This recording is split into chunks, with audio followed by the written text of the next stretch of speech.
ओम शांति, ओम शांति। आज के ये विषय मैनेजिंग द सेल्फ, इस विषय पर कुछ विचार शेयर करने का अवसर मिला है, ये बहुत बहुत आभारी हूँ।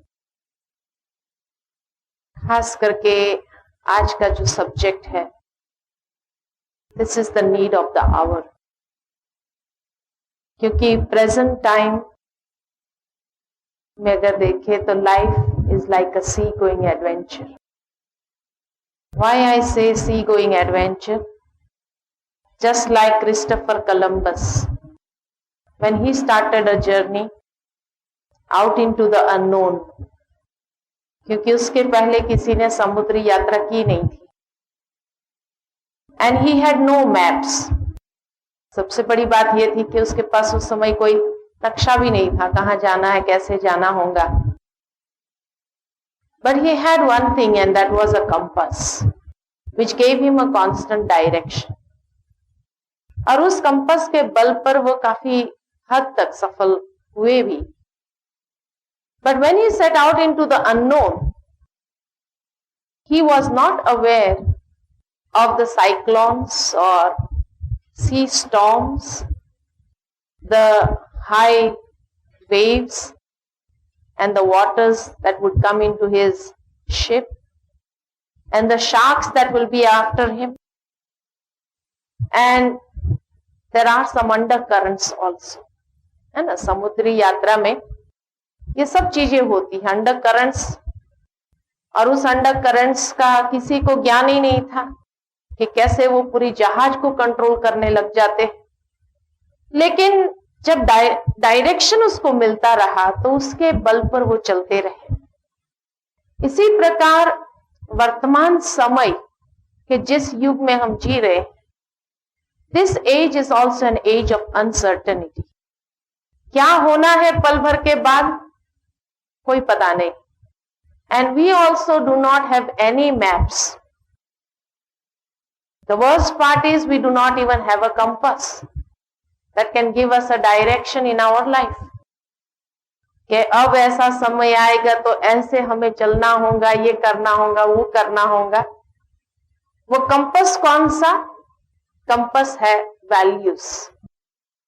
और वो वैल्यूज का कंपास भी जब यूज करने नहीं आया मनुष्य को, तो कहा ये काम नहीं करता है, इसलिए फेंक दो उसको, है ना।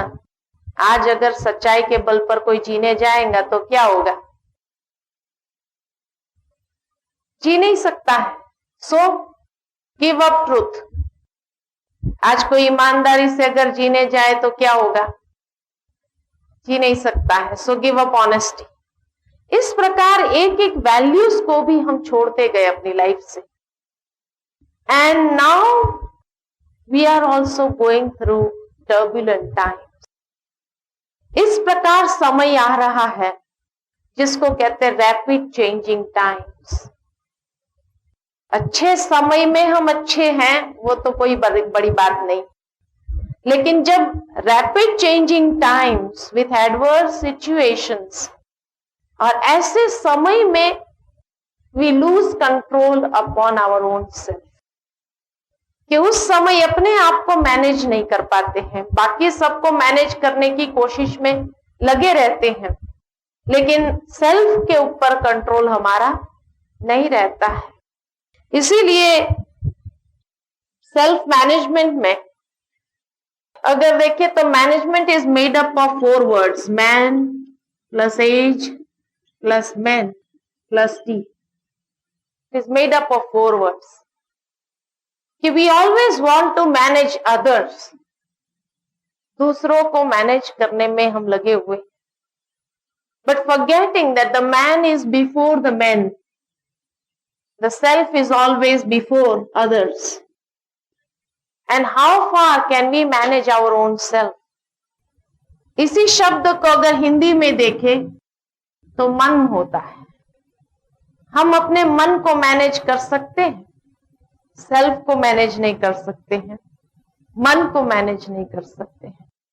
कहते हैं मन तो बड़ा चंचल है, मन तो बड़ा सूक्ष्म है, बहुत जल्दी भागता है, खिसक जाता है, वेरी स्लिपरी माइंड।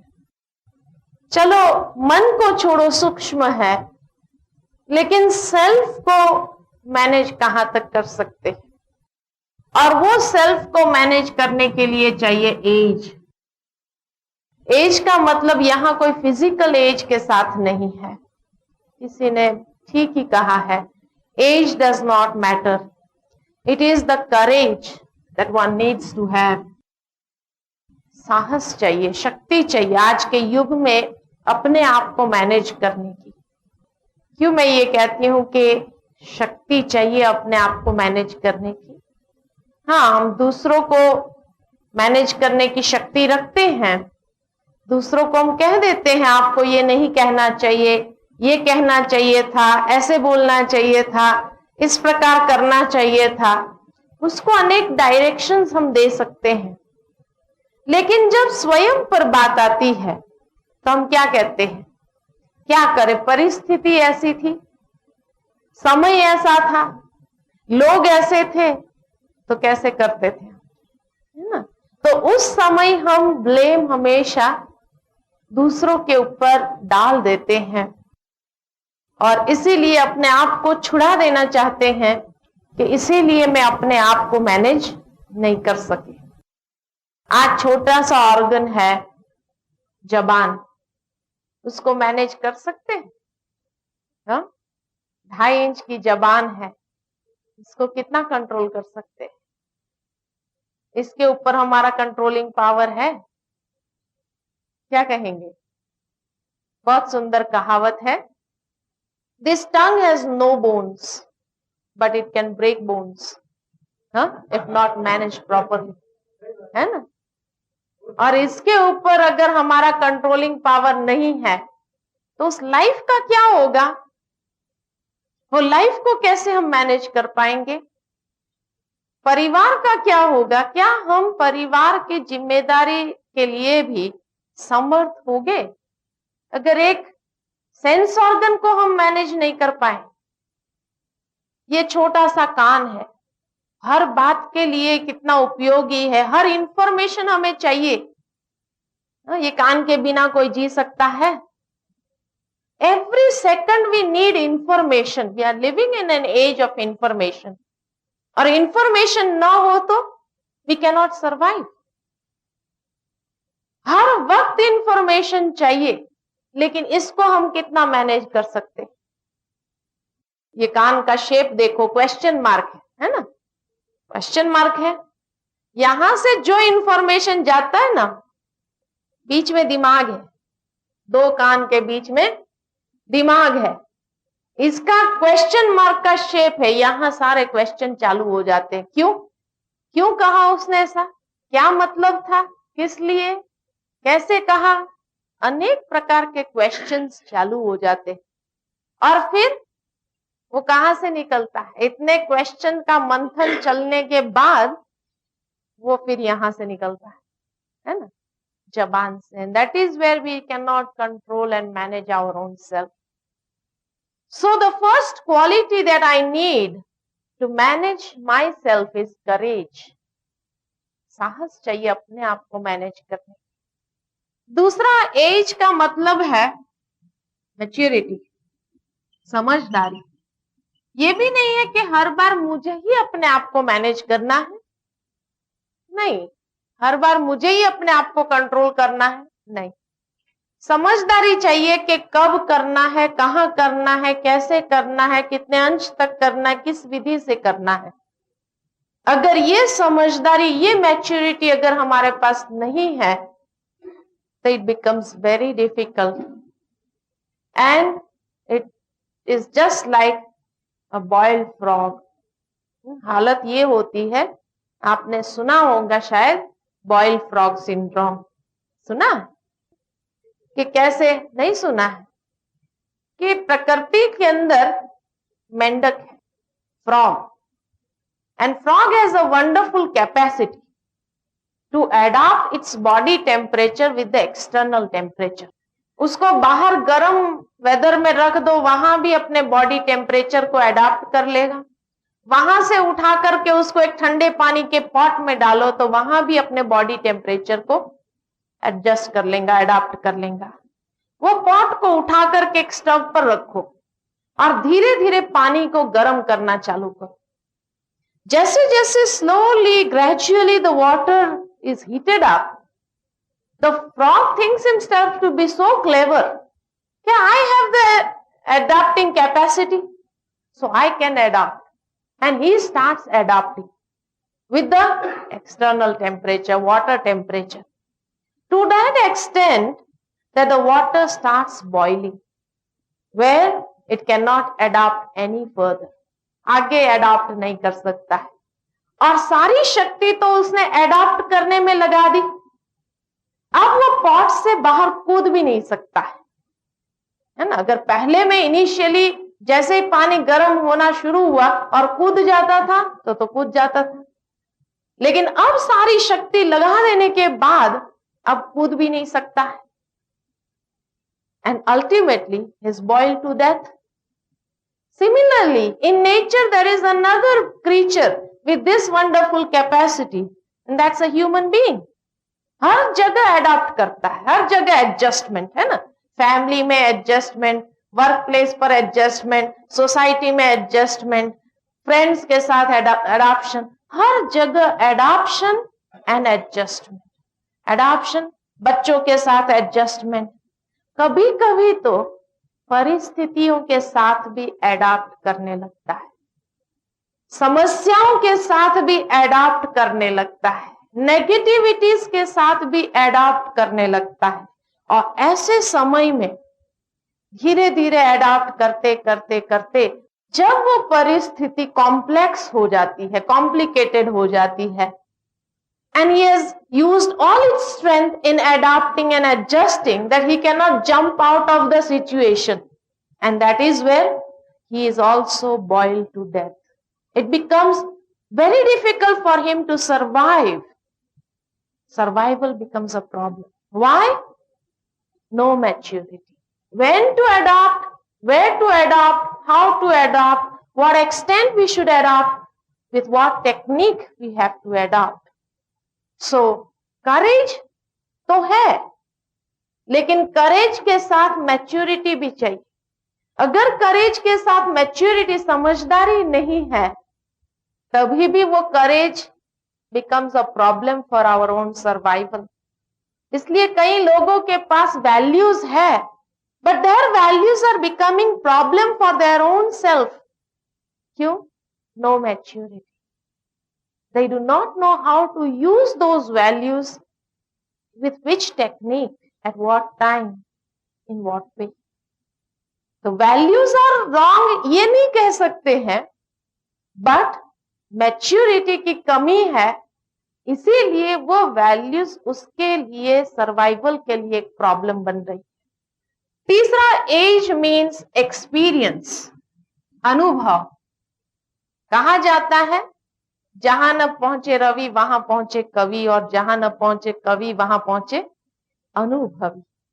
अनुभव की शक्ति एक बहुत बड़ी शक्ति है कि जिसके माध्यम से व्यक्ति जीवन अच्छी तरह से जी लेता है, लेकिन वो अनुभव उसके लिए उपयुक्त है, वो अनुभव वो दूसरे के ऊपर नहीं थोप सकता है। Everybody has to create their own experiences in their own way at that particular moment. आज अगर अपने घर में कोई छोटे बच्चे हैं, उसको अगर माँ बाप कहे कि बेटे जब हम छोटे थे तब हम ऐसा करते थे, ये हमारा अनुभव कहता है और इसीलिए तुम भी ऐसे करो, तो बच्चे क्या कहेंगे? क्या कहेंगे बच्चे? वो टाइम नहीं है, आपका जमाना गया, है ना, कि हाँ उस समय में वो अनुभव उपयुक्त थे, लेकिन आज के समय में वो अनुभव काम नहीं कर सकते हैं। क्यों? Attitudes have changed, environment has changed, atmosphere has changed, circumstances are different, everything is different, and so we are going through rapid changing times. Not only rapid changing times, but I would say delicate changing times. Why I use this word delicate? नाजुक समय से हम क्यों गुजर रहे हैं? क्योंकि कोई दिन ऐसा नहीं जाता जिस दिन कोई परिस्थिति ना आए, कोई कॉन्फ्लिक्ट ना हो, कोई बात ना हो, किसी के साथ कोई क्लैश ना हो, कोई समस्या ना। ऐसा कोई दिन जिंदगी में जा रहा है? पिछला 1 साल मुड़ करके अगर हम देख ले, कैसा कोई दिन खाली गया है जिस दिन के लिए कहे हाँ आज का दिन बहुत अच्छा गया? No conflict, no clashes, no problems, nothing at all. ऐसा कोई दिन खाली है? नहीं। और आने वाले समय में क्या समझते हैं? परिस्थितियां बढ़ेगी या कम होंगी?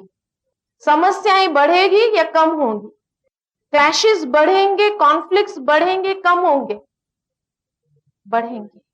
ऐसे समय में जो आने वाला ऐसा रैपिड, डेलिकेट, चेंजिंग टाइम्स है, ऐसे समय में अगर भीतर से व्यक्ति नाजुक हो जाए, डेलिकेट हो जाए या कमजोर हो जाए, तो आने वाले समय में चलने की समर्थी रख सकता है?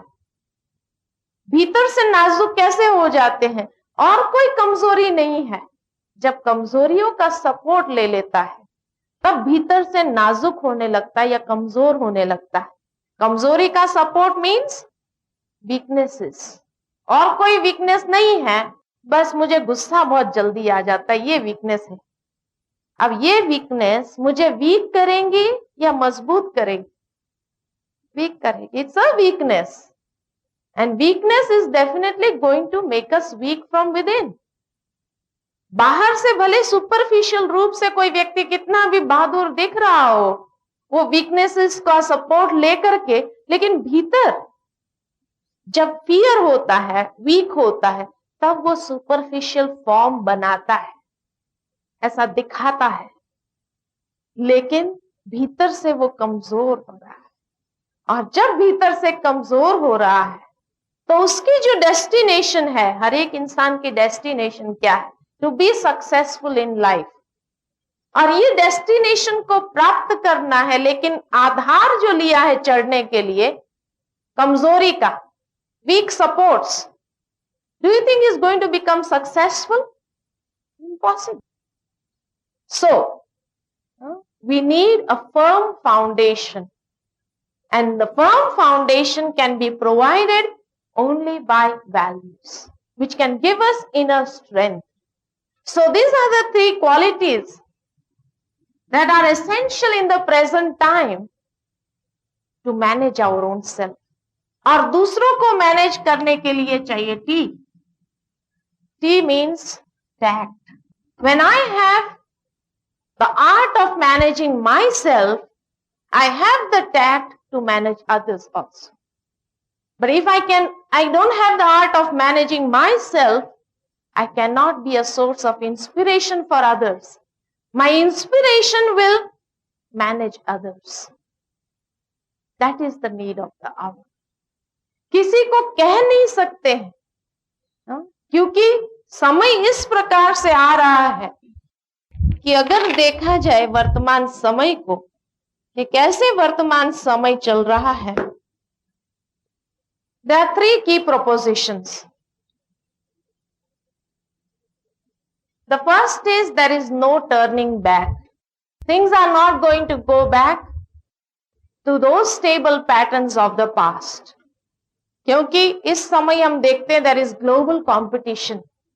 हर क्षेत्र में कहाँ कंपटीशन नहीं है। आज एक बच्चों को स्कूल के लिए एडमिशन चाहिए, वहां भी कंपटीशन है। करियर के लिए भी कंपटीशन है। एग्जाम्स, रिजल्ट्स, हर जगह कंपटीशन है। लाइफ में हर कदम में जैसे उसको कंपटीशन को फेस करना पड़ता है। और उस कॉम्पिटिटिव वर्ल्ड में सरवाइव करने के लिए he needs a great presence of mind. एक कहानी याद आती है कि 2 व्यक्ति थे, एक इंडियन और एक अमेरिकन, और दोनों एक जंगल से गुजर रहे थे। अचानक उन्होंने शेर का आवाज सुना, heard a roar of a lion। तो इंडियन ने क्या किया, अपने जंगल बूट्स उतार दिया, रनिंग शूज पहन लिया। तो वो अमेरिकन आश्चर्य खाता है, उसको पूछता है ये रनिंग शूज तुम क्यों पहन रहा है? ये रनिंग शूज पहनने से तुम शेर से आगे दौड़ेगा क्या? वो इंडियन उसके तरफ देखकर कहता है, नहीं, शेर से तो आगे नहीं दौड़ सकता, लेकिन तेरे से तो आगे दौड़ सकता हूं। हाँ, शेर को एक शिकार मिल जाता, उसके बाद वो दूसरे के पीछे तो भागेगा नहीं, तो तब तक तो मैं कहां का कहां पहुंच जाऊंगा, है ना। This is the world. This is the world. If we want to survive in this highly competitive world, every moment we have to put those running shoes on. और अगर running shoes नहीं है तो survival is a problem. Very difficult to survive. Revolutionary new technologies are coming up. उसके साथ चलना, उस technology के वर्ल्ड के साथ अगर नहीं चल सकते हैं तभी भी डिफिकल्ट है. डिसरप्टिव सोशल ट्रांजिशंस, अनसर्टनिटी की तो एज है, increasing complexity, accelerating change and many others. So we must find some new bearings, and it has been seen that those people will succeed in future who have a very highly developed sense of where they are headed for and what they stand for. A very clear vision, mission, and what they stand for, their value system. हर जगह इसीलिए values का importance आता है, क्योंकि अगर ये purpose clear नहीं है कि what is the purpose of this life, आज वेस्टर्नर्स के सामने सबसे बड़ा ये क्वेश्चन मार्क है कि what is the meaning of life, what does life mean. क्या खाना पीना सोना कमाना यही, या there is something else which we do not know. So what is the purpose of life, so that I can give my life a meaning and I can lead a meaningful life. आज ये purpose clear ना होने कारण we are just labouring in life. ये Dilwara temple India का या world का best marble architecture work किया हुआ है. इतनी सुंदर कार्विंग्स है वहां पर. एक बार दो व्यक्ति शिल्पी पत्थर तोड़ रहे थे, कार्विंग कर रहे थे. एक व्यक्ति वहां से गुजरा, उसने एक को पूछा, व्हाट आर यू डूइंग? तो उसने कहा, मैं पत्थर तोड़ रहा हूं, I am cutting a stone. थोड़े आगे गया, देखा दूसरा व्यक्ति भी पत्थर तोड़ रहा था. उसको पूछा, तुम क्या कर रहे हो? कहा, मैं मंदिर बना रहा हूं. Both of them were doing the same type of job. One was cutting a stone and one was building a temple. See the difference, attitudes. One was laboring in his life and one was enjoying, was able to give a meaning to his life. कि ये मैं काम क्यों कर रहा हूं, कि ये एक पीस मंदिर का सबसे अच्छा पीस बन सकता है कि जिसको लोग देख करके अप्रिशिएट करेंगे. And so he was able to put the heart into his work. And so he was enjoying every moment. कि रात तक भी, शाम हो जाती थी तभी भी वो थकता नहीं था, क्योंकि वो एंजॉय कर रहा है. रात को भी सोचता था कि ये मूर्ति के अंदर और ऐसा करूं, ये करूं, वो करूं. आप देखेंगे ये दिलवाड़ा की एक एक मूर्ति के अंदर भी उनके अगर नाखून देखेंगे, आपको नाखून इतने सुंदर, अंगुलियां, हस्तरेखाएं इतनी सुंदर बनी हुई है, जो लगता है कि कितना उसने अपने हृदय को साथ में जोड़ दिया था, और इसलिए अच्छे से अच्छी चीज को वो बना पाए. लेकिन जो लेबर कर रहा है वो शाम तक ऐसा थक जाता था. तो are we just labouring in our life, और do we have a purpose in our life? Are we leading a purposeful, meaningful life? क्योंकि only those people will succeed who have a highly developed sense of where they are headed to and what they stand for. Why? All reference points are just going to fall off. And so we need to find new bearings to steer through the turbulent times that are going to come in the future. So, different skills are required to be effective in this environment. ये present environment में effective होने के लिए वो skills कौन सी है?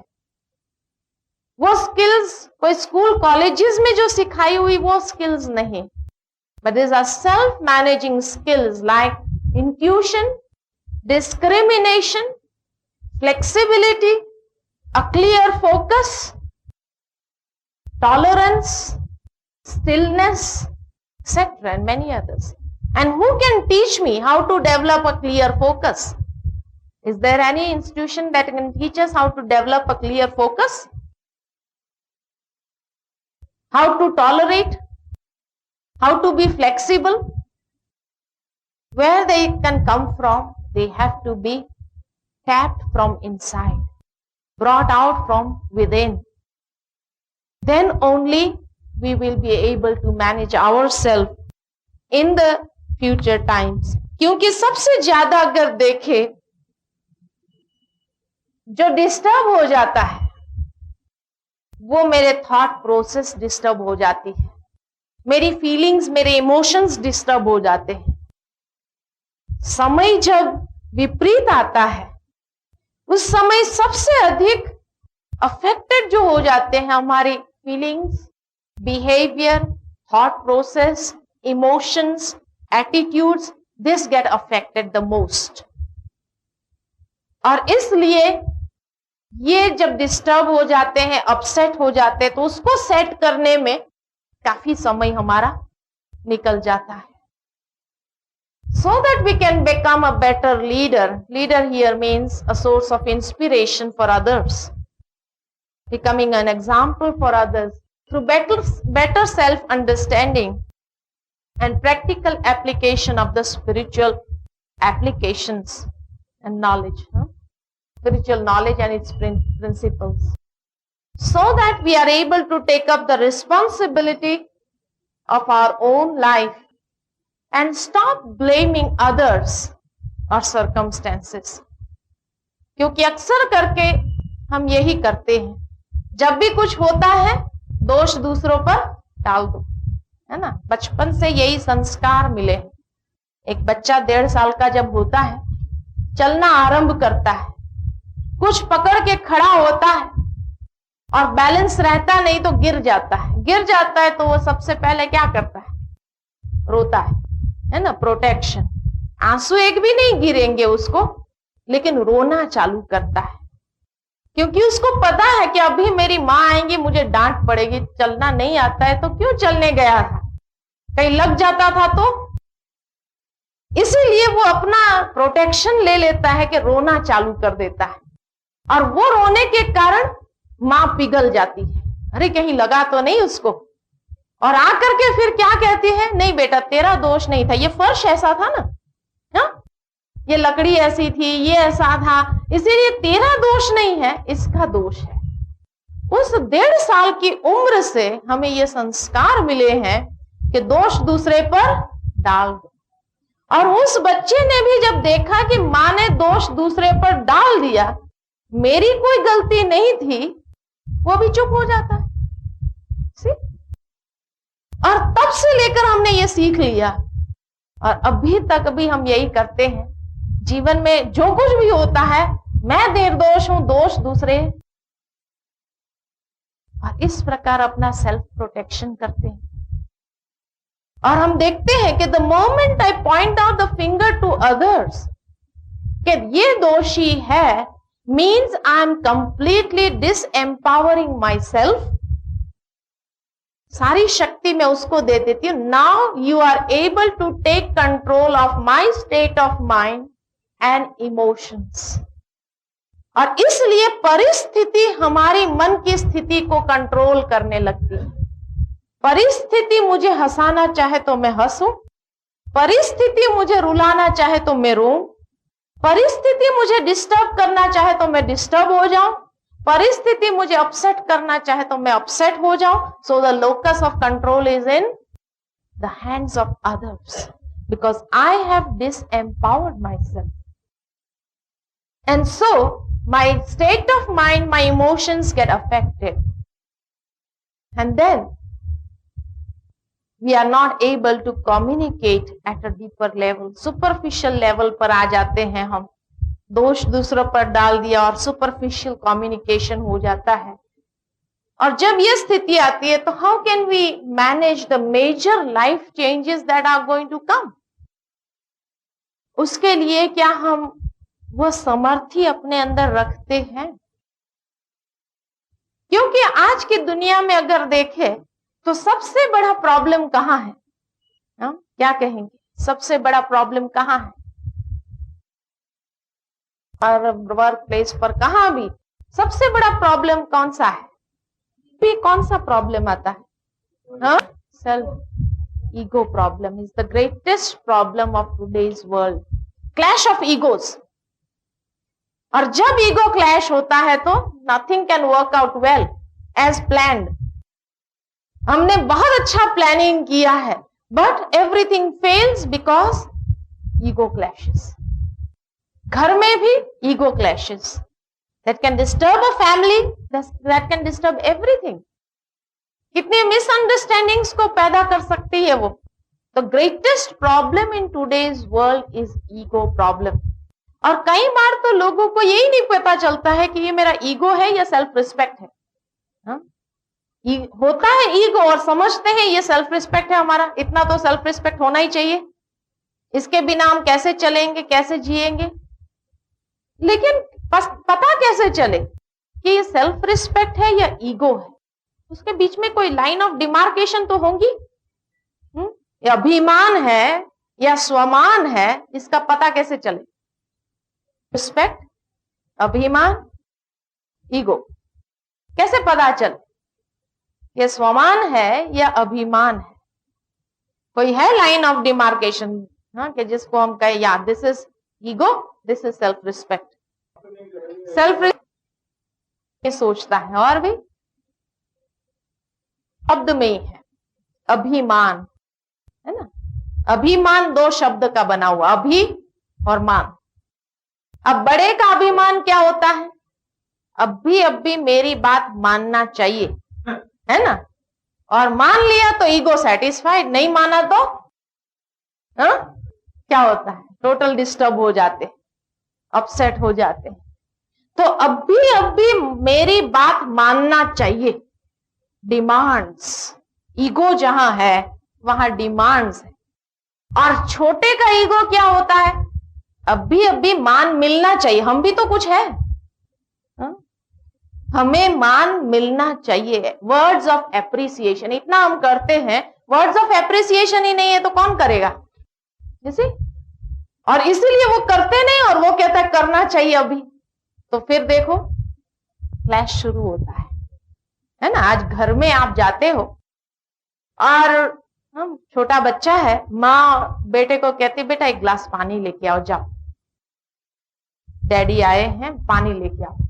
और वो इतना खुशी से अपना सब काम छोड़ करके जाता है, एक गिलास पानी लेकर के आता है. लेकिन आप अपने टेंशन में आपने उसको थैंक यू बेटा नहीं कहा, वर्ड्स ऑफ एप्रिसिएशन. दूसरे दिन आपको पानी का ग्लास मिलेगा, क्या कहेगा वो? उसको अगर कहेंगे भी ना कि बेटा पानी लेके आओ तो कहेगा मैं बिजी हूं, होमवर्क कर रहा हूं, मैं खेलने में बिजी हूं. लेकिन उसी वक्त अगर आप ये कहते थे थैंक यू बेटा, दूसरे दिन कहना भी नहीं पड़ता है. जैसे ही आप आते हैं फटाफट वो अपना काम छोड़ करके दौड़ता है, पानी का ग्लास लेकर के आ जाता है. क्योंकि उस बच्चे को हर पल पर हम सिखाते हैं कि जब भी तेरे को कोई चीज देता है थैंक यू कहना चाहिए. जैसे वेस्टर्न कल्चर, पहले ऐसा नहीं था अपने भारत में, लेकिन जब से वेस्टर्न कल्चर को हमने अडॉप्ट किया है कि कहां भी उस बच्चे को लेकर के जाते हैं और कोई किसी ने उसको चॉकलेट दिया, किसी ने उसको टॉफी दिया, उसको तुरंत कहते हैं बेटा थैंक यू कहो आंटी को या अंकल को, तुमको जिसने दिया. और उसको जबरदस्ती भी बुलवाते हैं. और इसलिए बाद में जब आपको वो देता है ग्लास पानी का और देखता है, क्योंकि उसने ही हैज लर्न्ड कि मुझे हर जगह के कोई भी कुछ भी देता है तो माना थैंक यू कहना चाहिए। और जब वो देखता है मैंने दिया और ये तो हमको थैंक यू कहते ही नहीं है, see how his ego is hurt. So दूसरे दिन अगर डर के कारण चलो वो लेकर के भी आया, तभी भी वो दिल से नहीं लाता। ये है एक कल्चर हमने एडॉप्ट किया है, और इस कारण से भारतीय कल्चर जो है वो लुप्त होता जा रहा है। और ये ईगो, यहां तो चलो घर में तो आपने उसका ईगो सेटिस्फाई कर दिया, उसको वर्ड्स ऑफ एप्रिसिएशन कह दिए कि हाँ हमारे बेटे ने बहुत अच्छा काम किया, ये किया वो किया, ये बहुत कुछ कह देते हैं आप 10 लोगों को। लेकिन जब वो फील्ड में जाता है, दुनिया में जाता है बड़ा होकर के, और किसी ने उसको एप्रिशिएट नहीं किया, उस वक्त उसको जो डिप्रेशन आता है, फ्रस्ट्रेशन आता है, he cannot manage himself। तो फ्रस्ट्रेशन, डिप्रेशन, ये सब कुछ क्यों आता है? बिकॉज ऑफ दिस प्रॉब्लम, जो पहले नहीं आता था इतना, लेकिन आजकल हर जगह आ रहा है। और इस ईगो के कारण इतनी मिसअंडरस्टैंडिंग शुरू हो जाती है। इसलिए कहा जाता है कि हमेशा एक फैमिली से बचते रहो। उसको कभी भी अपनी फैमिली में एंटर नहीं होने दो, परमिशन नहीं दो उसको। सबसे पहले आती है मिसअंडरस्टैंडिंग, है ना, ये सबसे पहले आती है।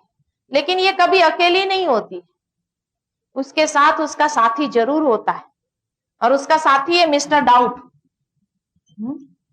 पहले तो मिसअंडरस्टैंडिंग आएंगी, और मिसअंडरस्टैंडिंग के साथ फिर मिस्टर डाउट आएगा, जरूर ऐसा होगा, ये होगा, वो होगा, इसने ही ऐसा किया होगा, फिर शंका शुरू हो जाती है।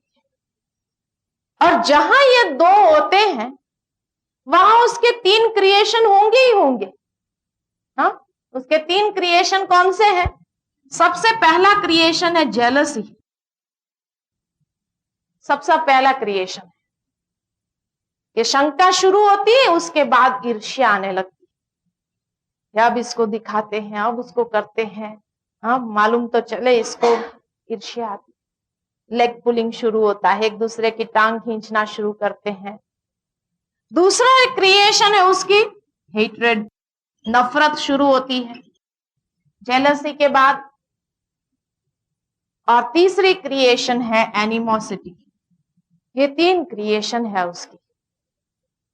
Misunderstanding comes first, then mister doubt followed, और उसके साथ ही इसके 3 क्रिएशन साथ ही चलती है। ये फैमिली में इतनी यूनिटी है, हाँ, और ये अगर किसी भी फैमिली में घुस जाए तो क्या हो सकता है? खत्म हो जाता है सब कुछ, है ना। आज अगर कोर्ट में जाकर आप देखो, जितने भी केसेस है, जो भी झगड़े होते हैं, और उसको अगर 2 पार्टी है, झगड़ा कहां से शुरू, आखिर बात क्या थी, तो आप देखेंगे कहां भी छोटी सी misunderstanding that leads to divorce, that spoils the family. भाई भाई को अलग कर देती है, बाप बेटे को अलग कर देते, सबको अलग कर देती है, फ्रेंड्स को अलग कर देती है। वो छोटी सी मिसअंडरस्टैंडिंग जैसे घुसती है, फिर ये फैमिली उसके साथ आ जाती है पूरी। और मिसअंडरस्टैंडिंग इस प्रकार से आती है जो पता भी नहीं चलता है कि कहां से मिसअंडरस्टैंडिंग आई। एक छोटा सा एग्जाम्पल देती हूं आपको। आप सबके पास नोटबुक तो है, एक लाइन ऐसे खींचो सभी, draw a horizontal line, draw a horizontal line and write the first and the last letter of your name at each ends. Write the first and the last letter of your name at each end. Done? Everybody? Anyone who is not done? Everybody has done. Now, how many of you have written one letter here, one letter here? Of you have written 1 and 1 here, first and last here. नहीं, हमने क्या कहा, at each end, हमने clear direction दिया कि write the first and the last letter of your name at each end, write. तो किसने एक यहां लिखा, एक यहां लिखा, और कितनों ने फर्स्ट एंड द लास्ट यहां किया। सो कितनों ने ये किया? अच्छा, and how many wrote this? अच्छा, एंड व्हाट डिड आई से? What did I say? First and the last letter at each end. Is it? What did I say? First and the last letter at each end? हाँ? हाँ? नहीं, हमने क्या कहा? यही कहा? हाँ? किसकी थी? हमने 3 बार रिपीट किया, लेकिन यहां तो सब समझदार बैठे, किसी ने तो पूछा नहीं मेरे को कि हमने समझा नहीं आपकी बात। हाँ, सारे समझदार बैठे हैं ना। 3 बार रिपीट किया हमने, 3 बार रिपीट किया, सब समझदार बैठे हैं, सबने किया, तो गलती कैसे हो गई? क्या मेरे तरफ से कम्युनिकेशन प्रॉपर नहीं था? Was it not proper? हाँ? से पूछने से गलती होगा। हाँ।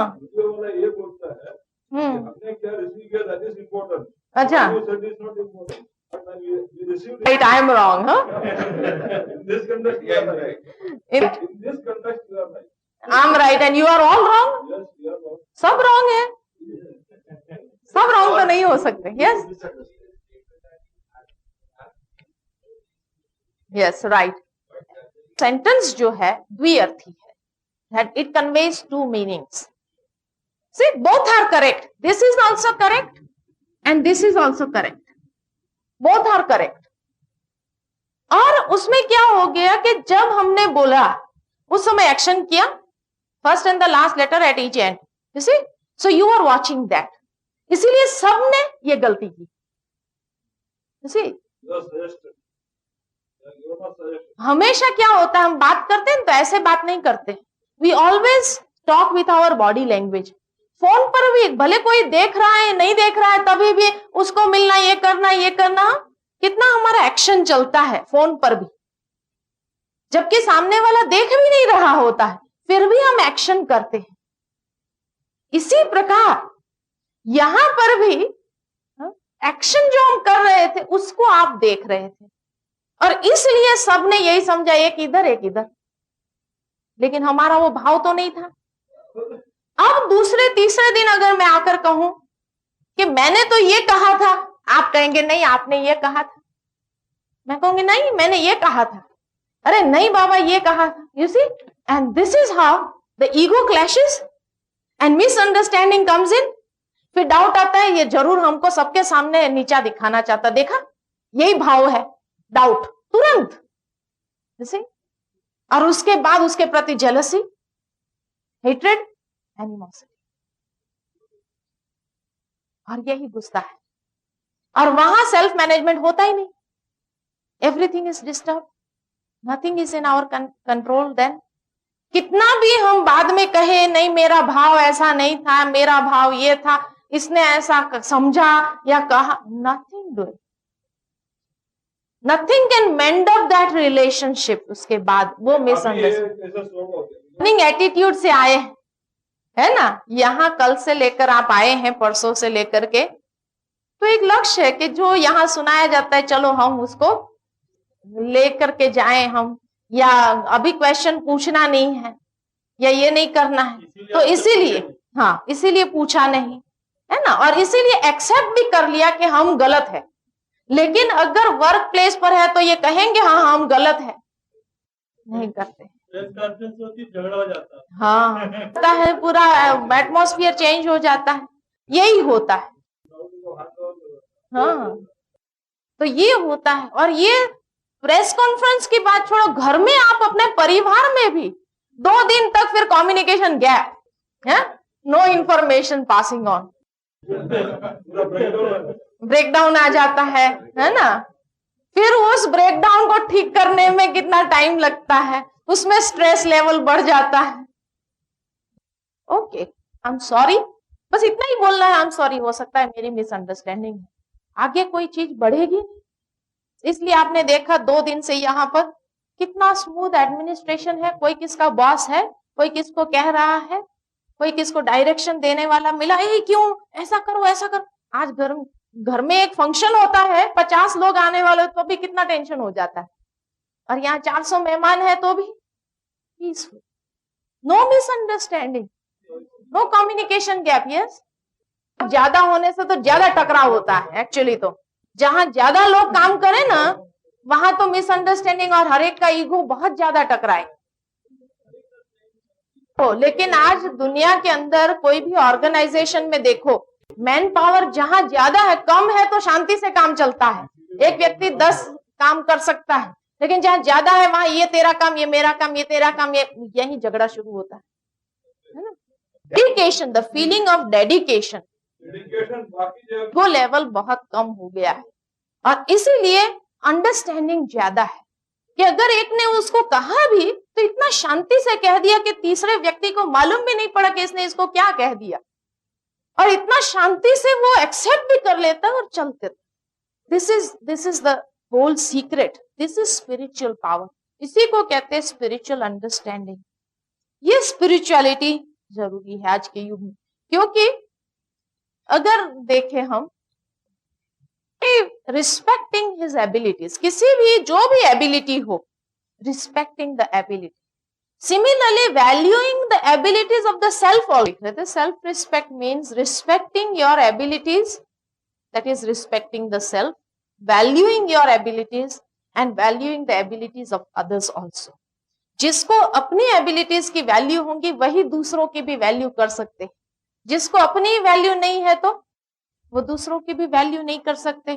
इसीलिए ये सेल्फ मैनेजमेंट एक्चुअली देखा जाए तो भारत में बहुत पुराने काल से चला आ रहा है, कि पहले के समय में हम सुनते हैं कि भारत में गुरुकुल सिस्टम्स थी, और उस गुरुकुल सिस्टम में श्री कृष्ण भी पढ़ने गए, श्री राम भी पढ़ने गए, सभी गए, और वहां उन्हें क्या सिखाया जाता था, वहां उन्हें सेल्फ मैनेजमेंट सिखाया जाता था। कि Shri Ram was not an exceptional कि वो आश्रम की सफाई नहीं करते थे, he used to do the cleaning of the ashram premises also. इसी तरह Shri Krishna was not an exceptional, he used to go to the woods to bring the firewood, लकड़ी लेने के लिए जाते थे श्री रामा के साथ। Why? They should know the value of each and every ability, each and every work, कि कल जब वो राज्य की डोर को हाथ में ले तब उन्हें पता चले कि एवरी स्मॉलेस्ट वर्क की भी वैल्यू क्या है, so that they can give full justice to whoever comes to them for justice. उस समय से सेल्फ मैनेजमेंट सिखाया जाता था, लेकिन उसके बाद जब ये गुरुकुल सिस्टम्स खत्म हो गई, वेस्टर्न कल्चर जब से आने लगा, तब से तो लेकर के वी लॉस्ट सेल्फ रिस्पेक्ट, कि हमें वो सेल्फ रिस्पेक्ट भी नहीं रहा, और इसीलिए ईगो लेवल बढ़ता गया, और ईगो लेवल बढ़ता गया तो क्लैशेस भी बढ़ते गए, और वो भीतर से व्यक्ति को कितना खोखला कर देता है। प्रैक्टिकली हम देखते हैं कि वेस्टर्नर्स में क्या है, आज भीतर से खोखलापन है, ताकत नहीं है। कोई भी चीज किसी ने कह दिया वो सहन भी नहीं कर सकते, इतना वो डिस्टर्ब हो जाते, इतना अपसेट हो जाते, इतना सेंसिटिव नेचर। और वही कल्चर को अगर हम भी अडॉप्ट कर रहे हैं, माने if we also do not respect and value our own abilities, how are we going to respect and value the abilities of others? चलो किसी ने नहीं किया, मेरे अंदर जो एबिलिटीज है उसको एप्रिशिएट नहीं किया किसी ने, अब उसके पास एप्रिसिएशन की दृष्टि नहीं है, तो ये कमी किसकी, उसकी या मेरी? क्या कहेंगे? उसकी। और उसकी कमी के कारण मैं परेशान नहीं। उसके पास अगर दृष्टि नहीं है, छोड़ दो उसको। You go on doing, valuing your abilities, और उसको ज्यादा से ज्यादा कार्य में लगाओ। हम लोग क्या करते हैं, उसके पास एप्रिसिएशन के शब्द नहीं है इसलिए छोड़ दो, नहीं करना है, so we stop utilising our abilities, that is not self respect. और इसीलिए हमने जब छोड़ दिया तो वो एबिलिटीज बढ़ेगी नहीं, क्योंकि बढ़ने का तरीका है जितना ज्यादा उसका प्रयोग करो उतना ज्यादा वो बढ़ेगी। उसका प्रयोग ही नहीं करो, छोड़ दो, तो वो बढ़ेगी नहीं। हम छोड़ देते अक्सर करके कि छोड़ो, कोई करना ही नहीं है, अब जब छोड़ देते हैं तो वो बढ़ती नहीं, और वो वैल्यू तो किया नहीं हमने, लेकिन ज्यादा से ज्यादा उसका प्रयोग करो। जब सब लोग अप्रिशिएट करने लगेंगे तब तो उसकी आंख खुलेगी कि भाई ये मेरे पास था, मैंने इसको नहीं पहचाना। तो दिस इज सेल्फ रिस्पेक्ट, कि you have the respect for your own abilities, और इसीलिए उसको प्रयोग में आप ले आए। नहीं तो क्या क्या हमारे अंदर डिस्टर्ब हो जाता है, देखा जाता है कि हमारी कॉन्शियसनेस लेवल सबसे अधिक अफेक्टेड हो जाते हैं। Consciousness means the state of mind, कि मन की स्थिति, और मन की स्थिति बनती है विचारों से। जिस क्वालिटी के थॉट्स होते हैं वो क्वालिटी की मन की स्थिति बनेगी। अगर थॉट्स की क्वालिटी नेगेटिव है तो मन की स्थिति भी नेगेटिव बनेगी। अगर थॉट्स की क्वालिटी पॉजिटिव है तो मन की स्थिति भी पॉजिटिव बनेगी। और जैसी मन की स्थिति होगी वैसी एटीट्यूड्स, मनोवृत्ति बनेगी। मन की स्थिति से मनोवृत्ति बनती है, एटीट्यूड्स फॉर्म होने लगते हैं, और जैसे एटीट्यूड होते हैं वैसा परसेप्शन डेवलप होता है, वैसा दृष्टिकोण डेवलप हो जाता है। हर चीज को उसी दृष्टिकोण से देखना आरंभ कर देते हैं, और जैसा दृष्टिकोण वैसा ही व्यवहार, बिहेवियर, और जैसा बिहेवियर होता है वैसी पर्सनालिटी फॉर्म होती है, व्यक्ति का व्यक्तित्व बनने लगता है। But what is it that stimulates our thinking process? विचार कहां से उत्पन्न होते हैं? मन के अंदर जो भी विचार उत्पन्न होते हैं, कौन सी ऐसी चीज है जो स्टिम्युलेट करती है विचारों? Surroundings. What else? Is it always surroundings, nothing else? संस्कार।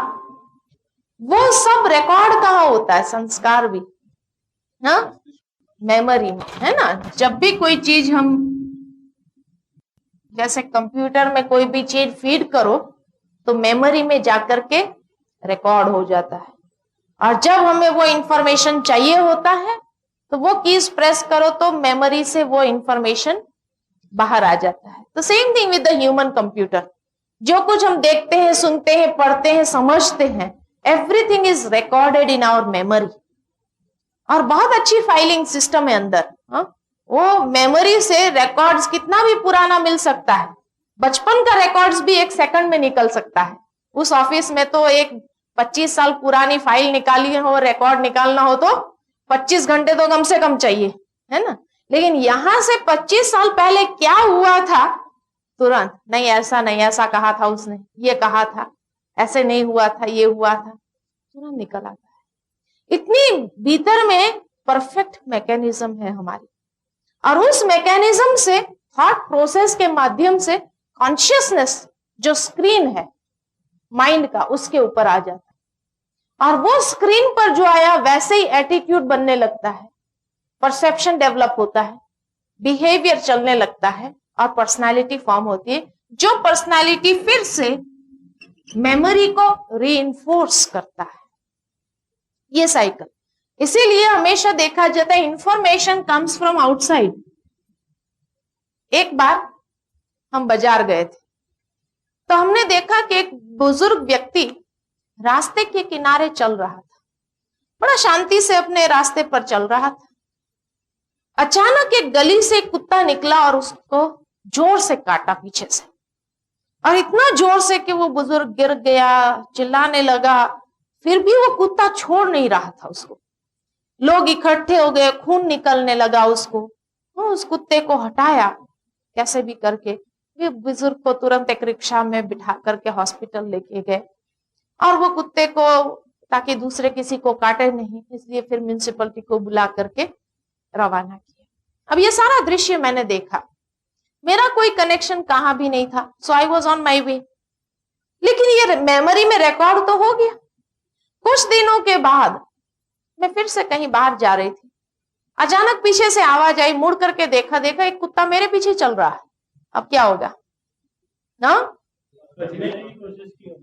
अब मैं जानती हूँ हर कुत्ता कोई काटने वाला तो नहीं है, है ना, लेकिन जैसे ही वो कुत्ते को देखती हूँ क्या होता है, याद आता है। और क्या करती हूँ मैं, कुत्ता क्या करेगा के लकड़ी पत्थर मार करके उससे अपनी जान छुड़ाई, चलो। और उससे छुड़ा करके फिर मैं किसी फ्रेंड के यहाँ गई, वहां देखा गेट पर एक निशान था, बी अवेयर ऑफ डॉग्स। वो अपने घर में एक पालतू कुत्ता ले आई।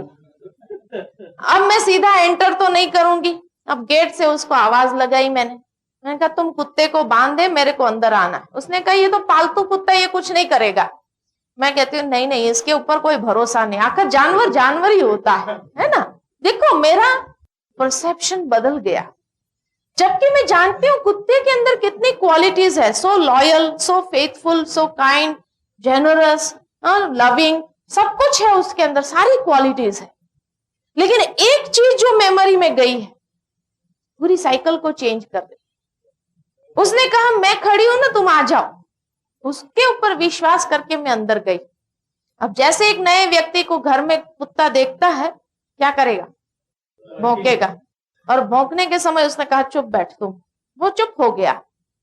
लेकिन फिर भी वो पीछा छोड़ता नहीं है, वो क्या करेगा, पैर सूंघने आएगा। और जैसे ही मैं खड़ी हूं और उसके पैर, उसने नाक अपना पैर के पास ले आए, वो बूढ़े को भी कहां से काटा था, पैरों से ही काटा था। So immediately I scream, move back या kick the dog. See my behaviour.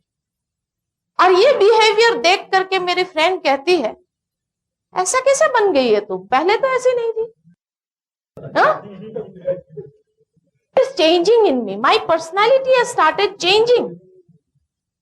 उसको मैं कहती हूँ नहीं नहीं मैं तो वही हूं, लेकिन ये कुत्ते से डर लगता है। नहीं, उसने कहा तुम पहले जैसे नहीं है, पहले तो तुम बड़ी बहादुर थी, आजकल तेरे को क्या हो गया, तेरे को जरूर तुम बदल रही।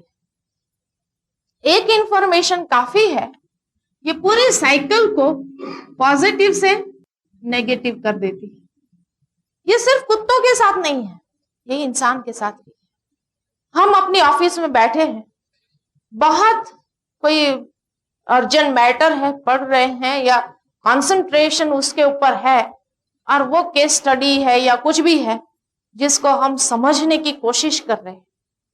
अचानक एक व्यक्ति आता है, आकर के कैसे हैं, क्या हो रहा है, कैजुअल टॉक्स, फैमिली कैसे है, ये सब पूछा, बैठ गए।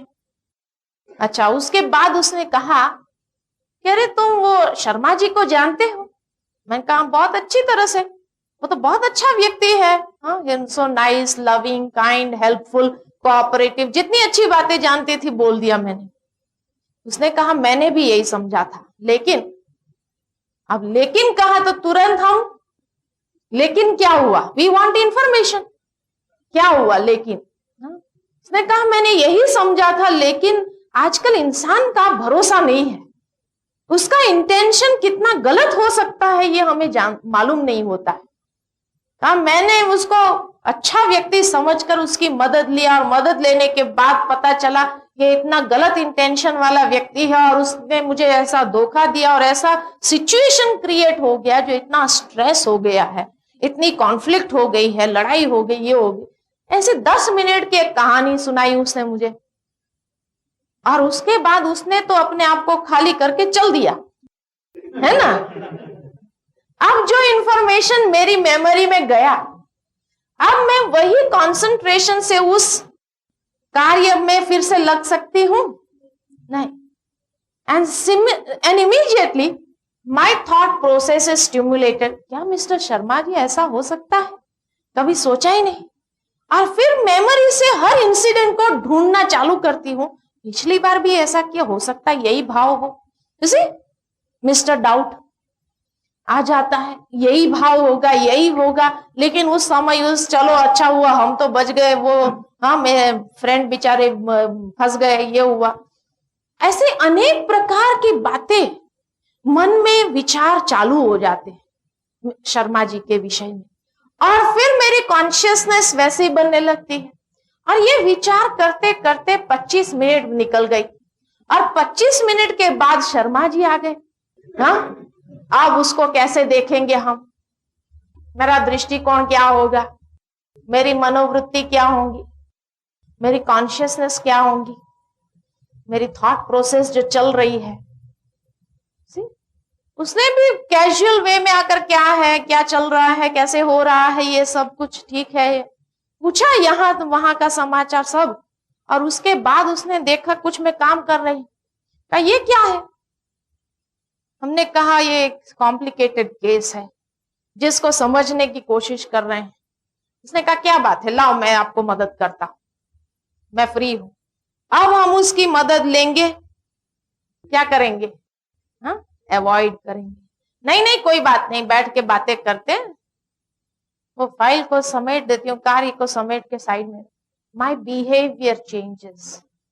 शर्मा जी ने सोचा ये पहले तो कभी ऐसा नहीं व्यवहार किया मेरे साथ, कभी मुझे मना नहीं किया, आज क्या हो गया, जरूर कोई बात है। वो मेरी मेमोरी खोदना चालू करते हैं, हो सकता है निकल आए, हो सकता है उसको अंदर रखे हम, और जितना उसको छिपाने की कोशिश करते हैं उतना ज्यादा उसको सेंस होता है, जरूर कोई बात है, जरूर कोई मामला है उसके दिमाग के अंदर, जैसे।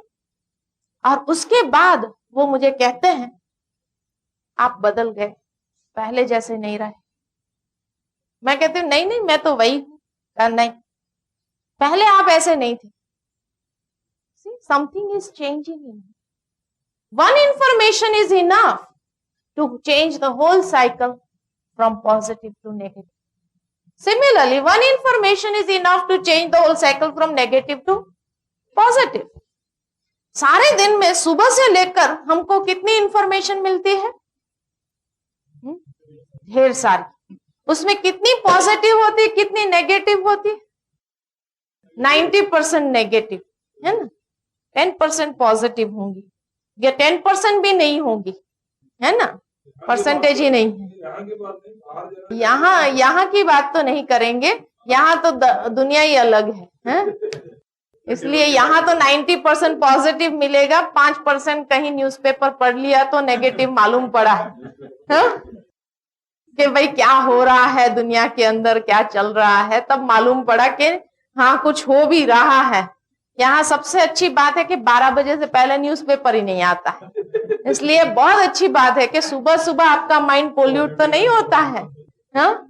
और सुबह आपका दिन अच्छे विचारों से शुरू तो होता है। लेकिन यहाँ से जाने के बाद कहती हूं मैं, लेकिन दुनिया के अंदर एनवायरनमेंट ऐसा बन गया, आप तो वास्तविकता लिखते हैं, इसमें तो कोई बड़ी बुरी बात है ही नहीं, लेकिन ये तो जरूरी है ना, आज हम लोग भी न्यूज़पेपर पढ़ते हैं ना, we want to be with the world. Newspaper के बिना तो चलना नहीं, किसी को भी नहीं चलता है, चाहे वो आध्यात्मिक हो चाहे वो दुनिया में। ऐसे थोड़ी है कि हम लोग नहीं पढ़ते हैं, पढ़ते होते हैं तभी तो ये सेमिनार रखा है। नहीं जानेगा तो आप ऐसे बातें बोलेंगे। हाँ, और क्या, न्यूक्लियर टेस्ट हुआ या नहीं हुआ हमको मालूम ही नहीं हो तो चल सकता है, इस संसार के अंदर कोई जी सकता है बिना इंफॉर्मेशन के? तो बिना इंफॉर्मेशन, मीडिया के बिना कोई भी नहीं जी सकता। कभी कहा ही नहीं, किसको नहीं कहा, हमने तो कभी किसी को नहीं कहा, नहीं तो हम न्यूज़पेपर ही नहीं रखते थे। नहीं, हमने ये नहीं कहा, हमने ये कहा don't let it be the first thing in the morning. सुबह में पहला उठने के साथ ही जो न्यूज़पेपर, कईयों को एडिक्शन होती है कि उठते ही न्यूज़पेपर, और ऐसा भी नहीं कि न्यूज़पेपर में अच्छा चिंतन नहीं आता, अच्छी बातें भी आती है, अच्छे चिंतन के लेख भी आते हैं, लेकिन ह्यूमन टेस्ट क्या है, हाँ कितना घोटाला हुआ, कितना स्कैम्स हुआ, कितना स्कैंडल्स हुआ। हाँ, जिस दिन पेपर में ऐसा कोई न्यूज ना हो तो आज कोई दम नहीं है पेपर में, हाँ ऐसे कहते हैं लोग। तो इसीलिए don't let it be the first thing in the morning, क्योंकि ह्यूमन मेमोरी इतनी पावरफुल है कि उसको जो कुछ भी देते हैं तो सुबह मॉर्निंग आवर्स में वो एब्जॉर्ब कर लेती है, अंदर चला जाता है, और वो एब्जॉर्ब हो जाता है तो जो इनपुट होगा वही आउटपुट होगा, जो इनपुट जाएगा वही बाहर निकलेगा। तो हम ये कहते हैं कि read, no problem with reading, लेकिन सुबह में अच्छे चिंतन से अपनी मेमोरी को एम्पावर कर, और उसके बाद वो बातों को अगर आप लेंगे भी that will just stay as an information. It would not go into your system. ये हमारी मैकेनिज्म में चला जा रहा है ना, ये पूरा हमारी सिस्टम में जा रहा है, ये हमारी पूरी मैकेनिज्म को खत्म कर रहा है। क्योंकि जितना ये नेगेटिव चलता है उतना प्रेशर क्रिएट होता है, जिस प्रेशर को कहते हैं stress. Stress is nothing but the negative pressure created on the mind. और इसीलिए मीडिया पर्सन्स को आज कितना स्ट्रेस होता है। सबसे अधिक स्ट्रेस किसको होता है मीडिया वालों को।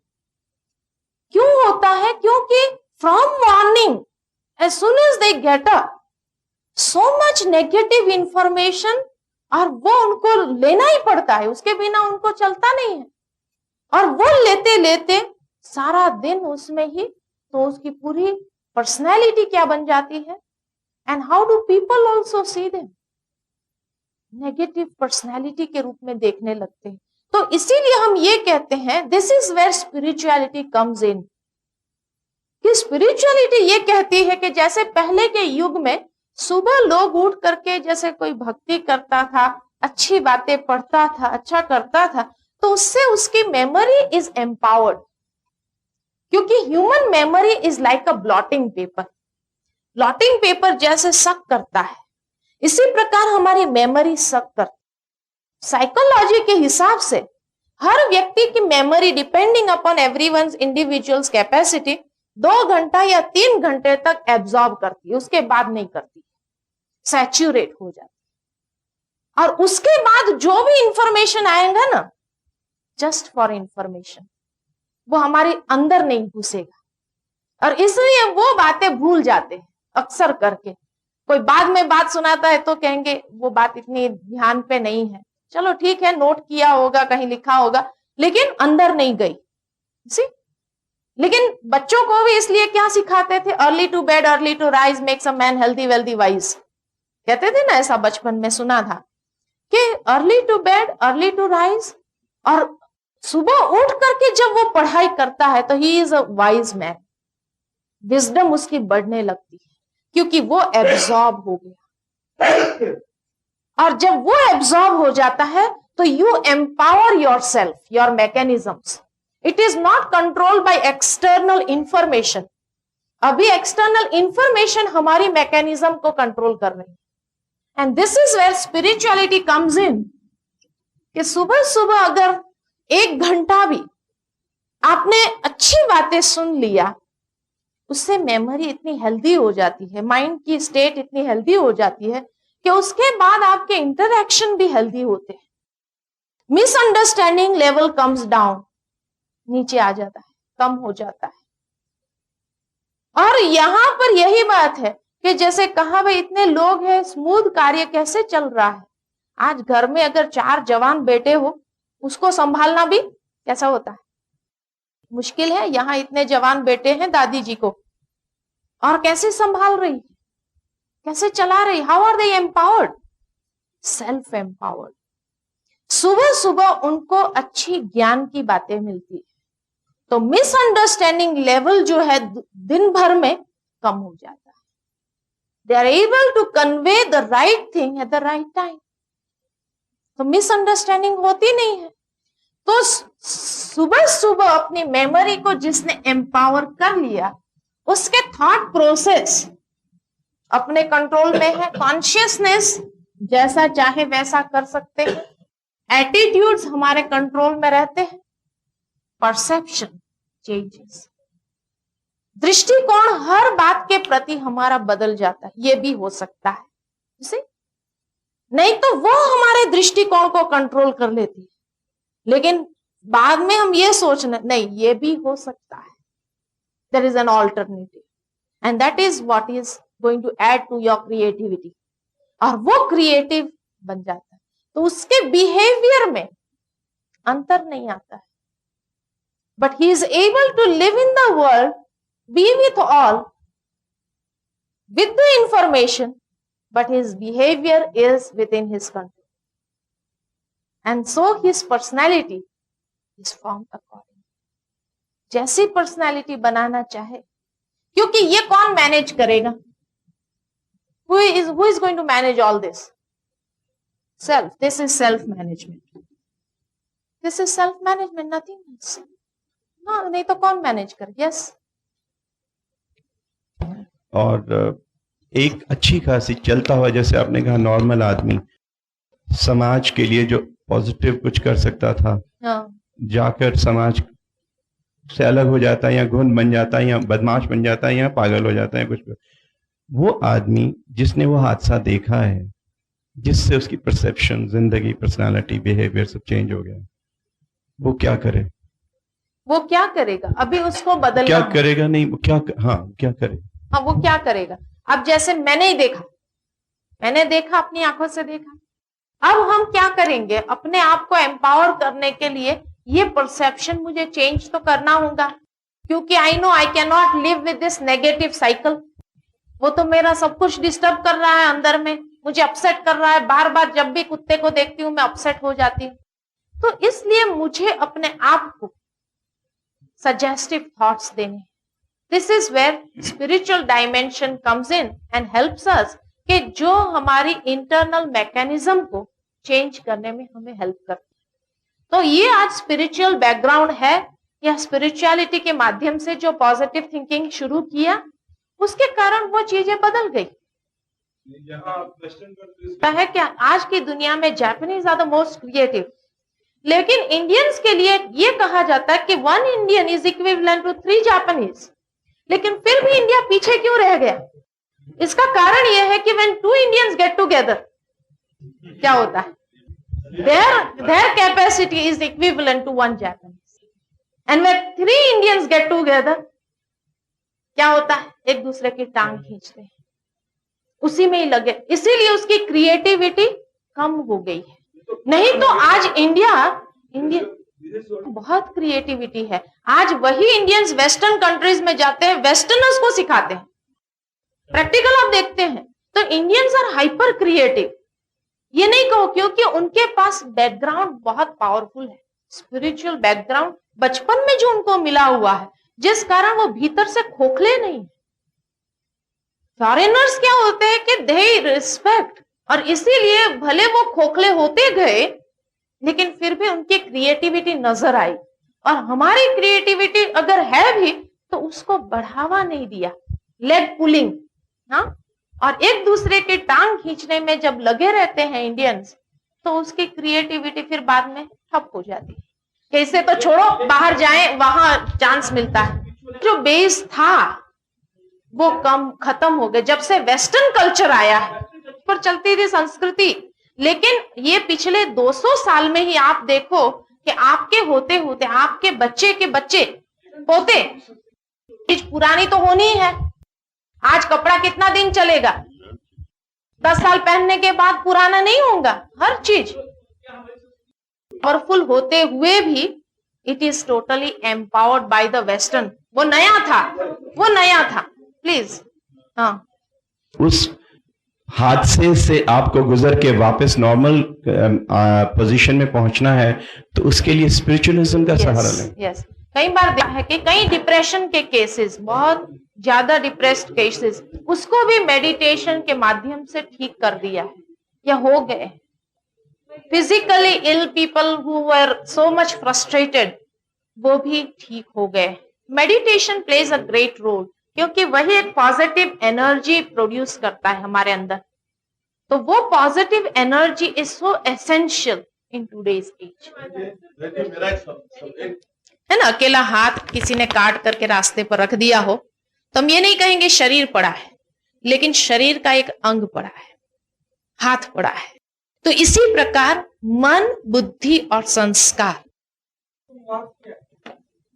कि मन, बुद्धि और संस्कार, माइंड, इंटेलेक्ट एंड संस्कार, जो हमारी पर्सनालिटी फॉर्म करती है, ये तीनों कनेक्टेड है, बहुत इंटरकनेक्टेड है. तो संस्कार की उत्पत्ति या संस्कार जो बन जाते हैं, उसी के आधार पर विचारधारा फिर शुरू होती है. कर्म अनुसार संस्कार बनते हैं. मन ने जो विचार किया, नहीं, मन ने हाँ, तो तीनों साइकिल में चला.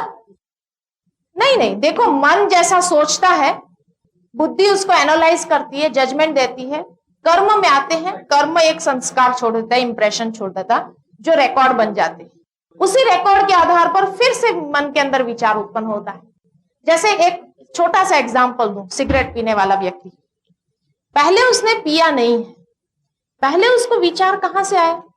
एनवायरमेंट से, कि लोग पी रहे हैं, चलो मैं भी पी के देख, विचार उत्पन्न हुआ है ना, क्योंकि लोगों को देखा है, तो वो देखा हुआ मेमोरी में गया हुआ है, और उस कारण से इंटेलेक्ट ने उसको मना किया। इंटेलेक्ट माना विवेक, तो विवेक मना करता है कि नहीं नहीं ये ठीक नहीं है, स्वास्थ्य के लिए बुरा है, तो मन उसको एडवाइस करता है कि नहीं नहीं, एक पीने से कोई आदत नहीं पड़ती, फिर विवेक मना करता है, फिर मन कोई दूसरा लॉजिक देता है, ऐसे करके अंत में मन उसको कन्विंस कर लेता है, और उसने पिया, वो जो संस्कार बन गया उसका, और पीने के बाद दूसरी बार जब वहां से क्रॉस होता है वही दुकान से, उसको फिर आता है एक बार और पी लो, तो वो संस्कार के आधार पर फिर विचार उत्पन्न होता है।